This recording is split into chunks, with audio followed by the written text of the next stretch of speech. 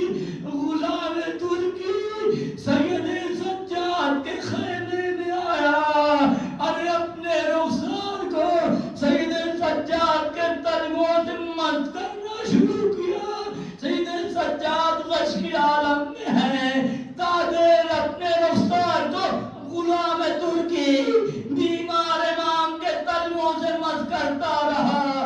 اور باب ادا سید سجاد کو غش فاقہ ہوا.